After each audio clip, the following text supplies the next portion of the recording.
وَلَقَدْ يَسَّرْنَا الْقُرْآنَ لِلذِّكْرِ فَهَلْ مِن مُّدَّكِرٍ۔ بسم اللہ الرحمن الرحیم۔ آج انشاءاللہ تعالی العزیز ہم قرآن مجید کا 13واں سپارہ اس کا مختصراً انشاءاللہ مطالعہ کرنے جا رہے ہیں، کیونکہ آپ کے علم میں ہے کہ سورہ یوسف کا آغاز 12ویں سپارے کے آخر سے ہو چکا ہے، تو 13ویں سپارے کے آغاز کے اندر بھی سیدنا یوسف علیہ نبینا وعلیہ السلام ہی کا قصہ اپنی کمال کو پہنچ رہا ہے۔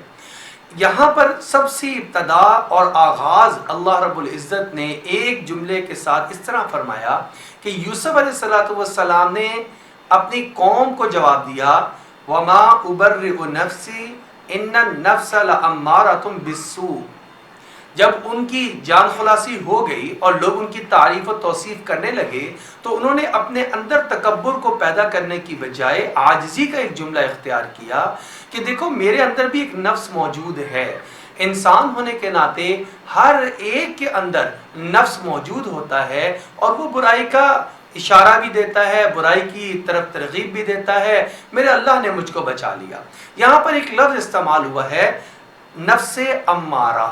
تو قرآن مجید میں نفس کے ساتھ 3 طرح کے الفاظ بیان ہوئے ہیں۔ ایک تو نفس امارہ، دوسرا نفس لوامہ، تیسرا نفس مطمئنہ۔ تو یہ نفس امارہ کیا ہوتا ہے؟ اللہ رب العزت نے ہر انسان کو فطرت اسلام کے اوپر پیدا فرمایا ہے۔ اب جب یہ کائنات میں آتا ہے تو اس کو رہنمائی کے لیے بھی بے شمار اسباب مہیا ہوتے ہیں۔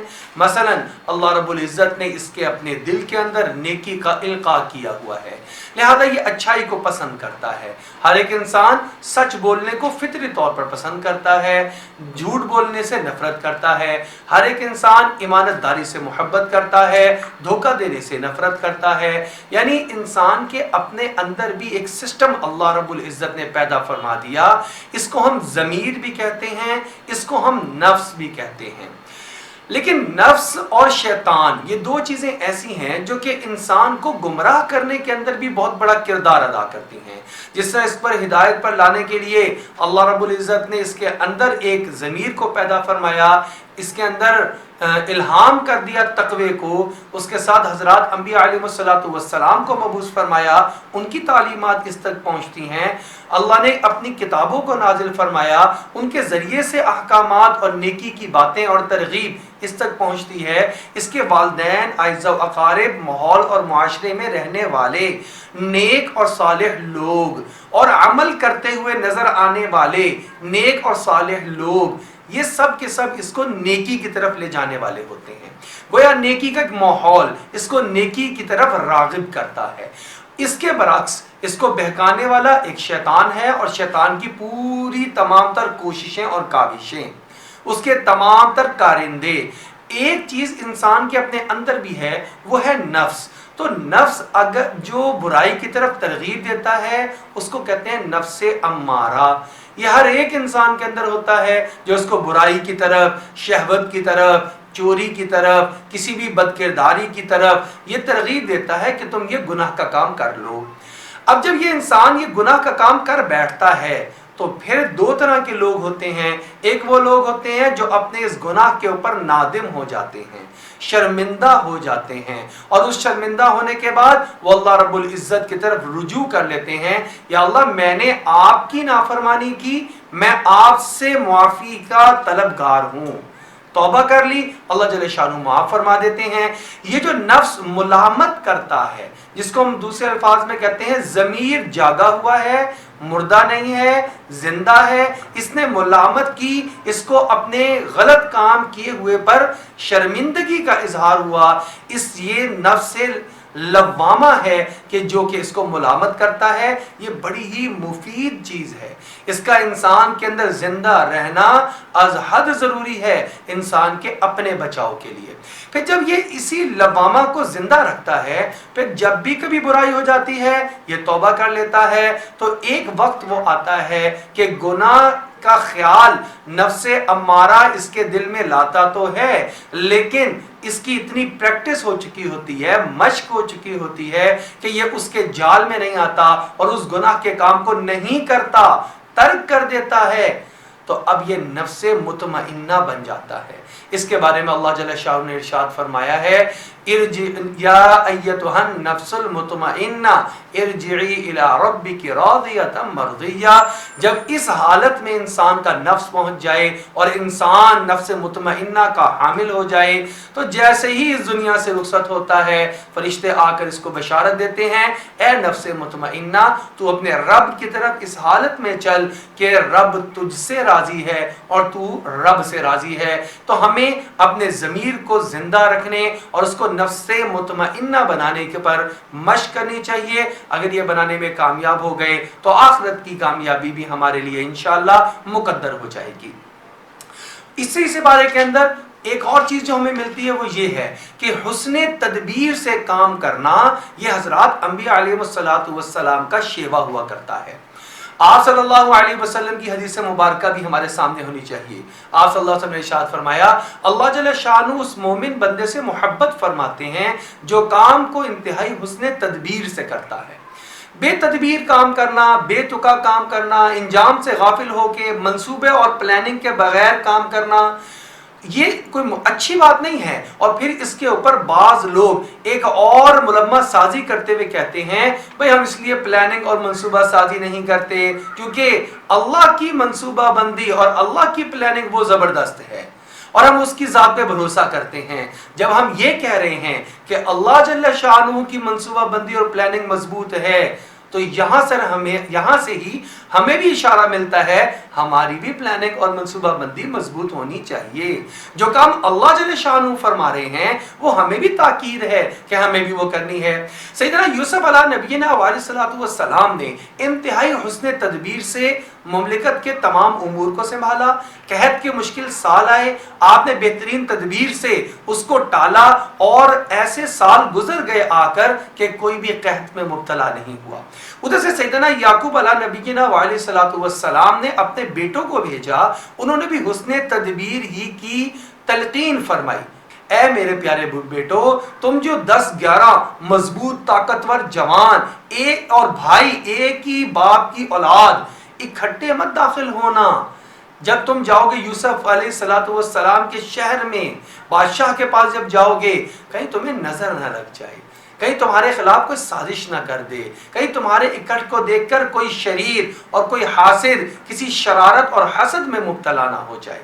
لیکن حسن تدبیر کا اختیار کرنے کے باوجود کرنے کا تو کہا لیکن ایک جملہ اور بھی کہا کہ میری حسن تدبیر کرنا بھی اللہ کی مرضی اور منشا ہے، لیکن اس کا نتیجہ کیا نکلے گا ہو سکتا ہے وہ ظاہری طور پر اس کے خلاف نکل آئے، وہ بھی میرے اللہ کی مرضی اور منشا ہی کا نتیجہ ہے۔ میری تدبیر سے میں نہ اپنے آپ کو بچا سکتا ہوں نہ میں اپنے آپ کو پھنسا سکتا ہوں۔ حسن تدبیر کرنا میرا کام، اس کے اچھے نتائج ظاہر کرنا اللہ رب العزت کا کام۔ تدبیر کرنے کے بعد توکل اور بھروسہ اللہ ہی کی ذات پر رہے، یہ ہے ایمان والے کے لیے زندگی گزارنے کے لیے بہترین رہنمائی۔ اسی لیے ارشاد فرمایا وَمَا أُغْنِي عَنْكُم مِّنَ اللَّهِ مِن شَيْءٍ۔ دیکھو یہ حسن تدبیر ہے، اگر اللہ ہی کی طرف سے کوئی آفت نہ آ گئی تو یہ تدبیر چل جائے گی۔ یہ بات ہمارے لیے بڑی رہنمائی کی ہے۔ اسی میں تھوڑا سا اور آگے چلیں ہم تو ایک اور حسن تدبیر آتی ہے۔ سیدنا یوسف علیہ السلام کے سامنے ان کے اپنے جان کے دشمن بلکہ اپنے حساب سے تو ان کو قتل کر دینے والے سگے بھائی یا سوتیلے بھائی موجود ہیں اور یہ پہچان بھی گئے ہیں، لیکن انہوں نے انتقام لینے میں جلدی نہیں مچائی، انہوں نے ان کو شرمندہ نہیں کیا، بلکہ جب ان کو یہ واضح ہو گیا کہ یہ تو یوسف علیہ السلام ہے ہمارے سامنے جن کے سامنے ہم بار بار پیش ہو رہے ہیں، یہ بادشاہ کے تخت پر بیٹھے ہیں، ہم سوالی بن کر سامنے کھڑے ہیں، تو انہوں نے اعتراف جرم کر لیا۔ اعتراف جرم کرنے کے ساتھ ہی سیدنا یوسف علیہ نبینا علیہ السلام کا رویہ کیا تھا؟ فرمایا لا تثریب علیکم اليوم، کوئی بات نہیں، میں نے تم کو معاف کر دیا، یغفر اللہ لکم، اللہ تمہاری مغفرت فرما دیں۔ یہی چیز ہمیں ہمارے پیارے نبی تاجدار ختم نبوت جناب محمد مصطفیٰ صلی اللہ علیہ وسلم کی حیات مبارکہ میں ملتی ہے کہ جب آپ نے فتح مکہ فرمایا، وہ مشرکین مکہ، وہ اسلام کے دشمن جنہوں نے آپ کو یہاں پر اذیتیں دی اور آپ کو یہاں سے ہجرت کرنے پر مجبور کر دیا، آج وہ سامنے مجرم بن کر کھڑے ہیں، آج ہمارے ساتھ پتہ نہیں کتنا سخت برتاؤ ہوگا، اور آپ صلی اللہ علیہ وسلم یہی آیت مبارکہ پڑھ رہے ہیں، لا تثریب علیکم اليوم، آج تمہارے اوپر کسی قسم کا کوئی مواخذہ نہیں ہے، جاؤ میں تمہیں معاف کرتا ہوں۔ اسی کا اثر تھا کہ وہ لوگ ایمان میں داخل ہو کر بڑے بڑے درجے کے صحابہ بنے اور اسلام کی بڑی خدمت سر انجام دی۔ یہ سب کچھ حسن تدبیر کا نتیجہ ہوا کرتا ہے۔ ہمیں بھی اپنی زندگی کے کاموں میں، کاروبار ہو، گھر کے معاملات ہوں، حسن تدبیر ضرور اختیار کرنی چاہیے۔ یہ قرآن پاک کی ایک واضح رہنمائی اور ہدایت ہے۔ اس سے ہم اور آگے چلتے ہیں تو اللہ جل شانہ نے ایک بڑا خوبصورت منظر پیش کیا اور ہم سب کا ایک کانسیپٹ کلیئر کیا گیا۔ وہ کانسیپٹ کیا ہے؟ اللہ رب العزت نے یہاں پر یہ بات ارشاد فرمائی ہے کہ ہمارے لیے سب سے بڑا مسئلہ کیا ہوتا ہے کہ ہمیں اس بات کی فکر لگ جاتی ہے کہ اللہ رب العزت نے جو اپنی طاقت اور قوت بتائی اور جو کہا کہ میں ایسے کروں گا، اپنے ذمے کام لیے، ہمیں حیرت اس بات پر ہوتی ہے کہ اللہ وہ کام کیسے کریں گے، اللہ وہ کیسے کر پائیں گے۔ مثال کے طور پر اللہ رب العزت نے ارشاد فرمایا کہ میں زندہ موت دوں گا، اس کے بعد زندہ کر دوں گا، میں موت دوں گا اس کے بعد میں زندہ کر دوں گا۔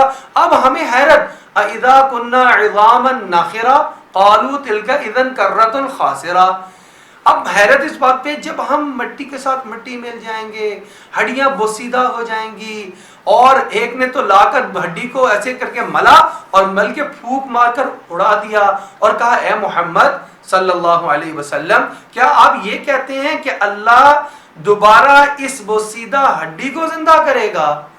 تو اللہ کے نبی علیہ السلام نے فرمایا ہاں، اللہ اسی کو زندہ کریں گے۔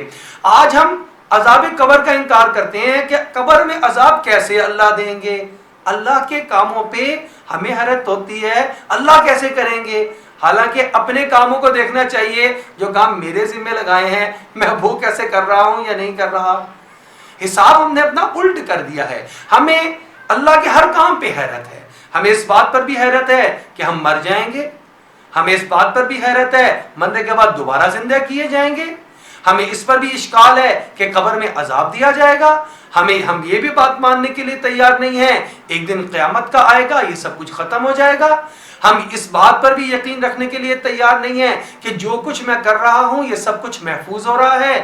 اللہ قیامت والے دن جزا اور سزا کے لیے وَنَضَعُ الْمَوَازِينَ الْقِسْطَ لِيَوْمِ الْقِيَامَةِ، قیامت والے دن اللہ ترازو لگائیں گے، فَمَنْ ثَقُلَتْ مَوَازِينُهُ، جس کے نامہ اعمال میں نیکیاں بھاری ہو جائیں گی، فَهُوَ فِي عِيشَةٍ رَاضِيَةٍ، وہ اپنی من چاہی زندگی کے اندر چلا جائے گا۔ وَأَمَّا مَنْ خَفَّتْ مَوَازِينُهُ فَأُمُّهُ هَاوِيَةٌ، جس کے نامہ اعمال تول میں نیکیوں کا پلڑا ہلکا رہ گیا، اس کا ٹھکانہ جہنم ہو جائے گا۔ ہم کہتے ہیں کیسے اعمال کو تولا ہے، اللہ کیسے تول لیں گے؟ اللہ نے پھر جنت بنائی ہے، جنت کیسی بنائی ہوگی؟ اب ہم تعویلیں کرتے ہیں، نہیں جنت کا مطلب یہ ہے، دوزخ کا مطلب یہ ہے، عذاب قبر کا مطلب یہ ہے، مرنے کا مطلب یہ ہے، مرنے کے بعد زندہ ہونے کا مطلب یہ ہے۔ اللہ رب العزت نے بڑا واضح طور پہ یہاں پر جو باتیں ہمیں فرما دی ہیں وہ یہ فرما دی ہیں کہ وَإِن تَعْجَبْ فَعَجَبٌ، اگر آپ تعجب کریں تو اس بات پر کریں، کس بات پر کریں؟ اِذَا كُنَّا تُرَابًا أَإِنَّا لَفِي خَلْقٍ جَدِيدٍ، کیا جب ہم مٹی ہو جائیں گے تو کیا ہمیں ایک نئی تخلیق دی جائے گی؟ اللہ کہتے ہیں تم میرے کاموں پہ تعجب کر رہے ہو، میں تمہاری اس بات پہ تعجب کر رہا ہوں کہ یہ بھلا بات ہے جو تم کر رہے ہو۔ پھر اللہ نے آگے 2-3 رکوع میں اپنی طاقت، اپنی قوت، اپنے سے ہونا، ایسے ایسے کام جو پہلے نہیں تھے ان کو وجود میں لانا، اللہ نے اس کو بیان فرمایا۔ چنانچہ اللہ رب العزت نے ارشاد فرمایا کہ اللہ رب العزت اللہ یعلم ما تحمل کل انثی، اللہ تو ہر ایک جانتا ہے کہ کسی کی بھی پیدائش اور پیٹ چھپی بھی چیزیں ساری جانتا ہے، حمل میں کیا ہے، وما تغیض الارحام وما تزداد، کب زیادہ کیا ہونا ہے، وکل شیء عنده بمقدار، اللہ کے پاس تو ہر چیز کی مقدار ہے۔ دنیا میں ریت کے ذرے کتنے ہیں، پانی کے قطرے کتنے ہیں، درختوں کے پتے کتنے ہیں، آسمان پر تارے کتنے ہیں، اس کہکشاں میں سیارے اور ستارے کتنے ہیں، سب کچھ اللہ کے پاس۔ اتنی بڑی طاقت والے کے بارے میں تم یہ سوچتے ہو کہ یہ چھوٹی سی ایک مخلوق اس کو دوبارہ کیسے پیدا کرے گا؟ اللہ کہتے ہیں تعجب اس بات پر ہونا چاہیے۔ لہٰذا ہماری تصحیح فرمائی کہ ہمیں اپنے کاموں کے بارے میں فکر ہونی چاہیے، یہ فکر نہیں ہونی چاہیے اللہ اپنے کام کیسے کرے گا جو اس نے اپنے ذمے لے لیے ہیں۔ اگلی بات جو بڑی اہم ہے وہ یہ بیان کی گئی کہ جتنے انبیاء علیہ السلام آئے ہیں ان سب کے ساتھ یہ ظاہری تمام تر چیزیں لگی ہوئی ہوتی تھیں۔ مثال کے طور پر ان کی شادی بھی ہوتی تھی، وَلَقَدْ أَرْسَلْنَا رُسُلًا مِّن قَبْلِكَ وَجَعَلْنَا لَهُمْ أَزْوَاجًا وَذُرِّيَّةً۔ آج ہم نیک آدمی اس کو سمجھتے ہیں کہ جس کی نہ بیوی ہو، نہ بچے ہوں، رہبانیت ہو، دوسرے مذاہب میں ہے، نہ وہ عورت نے شادی کرنی ہے وہ نن بن گئی۔ اسلام کہتا ہے یہ انبیاء کی تعلیمات کے خلاف بات ہے۔ انبیاء علیہ السلام کی شادیاں ہوئیں، ان کے بال بچے ہوئے، انہوں نے گھر کے کام کاج کیے۔ آپ صلی اللہ علیہ وسلم کی سیرت مبارکہ بہترین نمونہ ہے۔ گھر کے زندگی ہمیں ملتی ہے، گھر والوں کے ساتھ معاملات ملتے ہیں، اولاد ہے، اولاد کی شادیاں کی ہیں، اولاد اپنے سامنے فوت ہوئی ہے، ان کے جنازے پڑے ہیں، ان کو قبر میں اتارا ہے۔ یہ ساری چیزوں سے ایک نبی علیہ السلام اور ہر دنیا کا نیک آدمی گزرتا ہے تاکہ وہ بتا سکے کہ صحیح رہنمائی کیا ہے۔ یہ مطالبات کرنا کہ نیک آدمی کے پاس اچھا لباس نہیں ہوتا، نیک آدمی اچھی سواری نہیں رکھتا، نیک آدمی کا اور اچھے کاروبار کا کیا آپس میں تعلق، نیک آدمی اور اچھا گھر نہیں ہونا چاہیے، یہ بالکل غلط نظریہ ہے۔ اللہ رب العزت نے ہر طرح کے انبیاء بھیجے جو بادشاہ وقت بھی تھے اور نبی وقت بھی تھے۔ اللہ جل شان سے دعا ہے اللہ ہمیں دین کی صحیح رہنمائی کے مطابق، قرآن کی رہنمائی کے مطابق اپنے کنسپٹ کلیئر کرنے اور زندگی گزارنے کی توفیق عطا فرمائے۔